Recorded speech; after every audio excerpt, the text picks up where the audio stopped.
እኚህ ተርጓሚ ሰውዬ ባለፈው የሚንበርን ስቱዲዮ ማየት ፈልጋለሁ የት አካባቢ ነው ቢሮአችሁ ሲሉኝ ታቦት ማደሪያ መሆኑን ነገርኳቸው።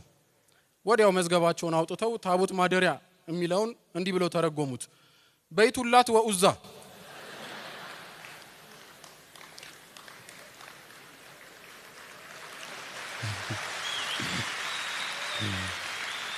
ሰላም እንዴት ናችሁ? እግዚአብሔር ይመስገን። ታቦት በአረበኛ ታቦት ሆኖ ሳለ ለምንድነው ይሄ ልጅ ታቦትን ቤት አላትና አልዑዛ ብሎ ያለው?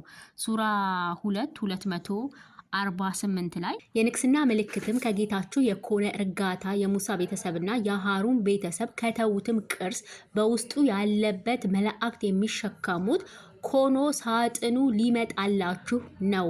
ሳጥን ብሎ በአማርኛ ቢለውም በአረበኛው አልታቡት ነው የሚለው። ስለዚህ ታቦት በአረበኛ ታቦት ሆኖ ሳለ ምን ብሎ አለ ይሄ ልጅ? ታቦትን የጣዖት ማደሪያ የአላትና የአልዑዛ ቤት ብሎ አለ።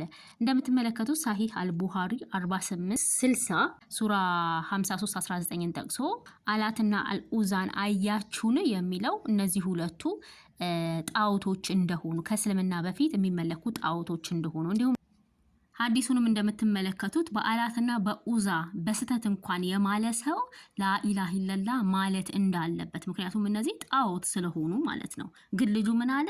ታቦት ማለት የአላትና የአልዑዛ ቤት ማለት ነው አለ። ይሄን ያህል ነው ንቀቱን ያሳየው። እነማናቸው ሲስቁ የነበሩ ትልልቅ ኡስታዞች ታቦት የጣዖት ማደሪያ ነው ብሎ ሲል የሳቁ ትልልቅ።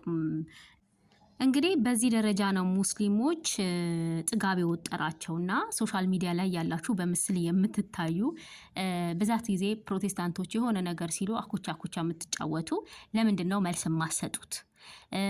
ኢየሱስ ኤሎሄ ኤሎሄ ኤሎሄ ኤሎሄ ላማ ሰበክታኒ ጌታዬ ጌታዬ ለማን ተውከኝ ብሎ ተማጽኗል።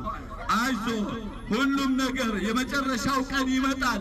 ከመጣ በኋላ መስጊድ ይሰግዳል። መስጊድ እንድሰግድ እሱን ኢየሱስን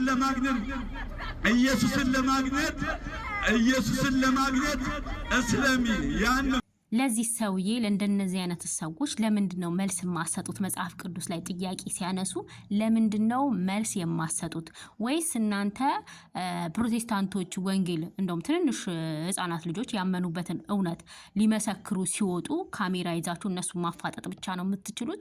ለምንድነው መልስ የማሰጡት? እኛ ተሳደቡ አላልናችሁም፣ ተጣሉ አላልናችሁም። ግን ለምንድነው በስርዓቱ መጽሐፍ ቅዱስ ይዛችሁ ማትመልሱላቸው? እውነት ለእንደነዚህ አይነት ሰዎች መልስ ጠፍቶ ነው? ለምንድነው ሄዳችሁ ለውይይት ማጋብዟቸው? መጽሐፍ ቅዱስ ላይ ያለውን እውነት ማትመሰክሩት ለምንድነው? እንግዲህ እነዚህ እናቶች እንዴት ያሳዝናሉ። በጣም እናንተ ያላችሁ እናታችሁ እንደዚህ ወታ እንትን ስትል ማለት ነው። እና በጣም ነው የምታሳዝኑት። በነገራችን ላይ በተለይ ፕሮቴስታንት የሆነ ነገር ሲተነፍስ በቃ ያላችሁ አቧራ የምትጭሩ ጸብ የምትጭሩ ልጆች እስቲ አሁን አሳዩን ወንድነታችሁ፣ እስቲ ያሳዩን ብቃታችሁ።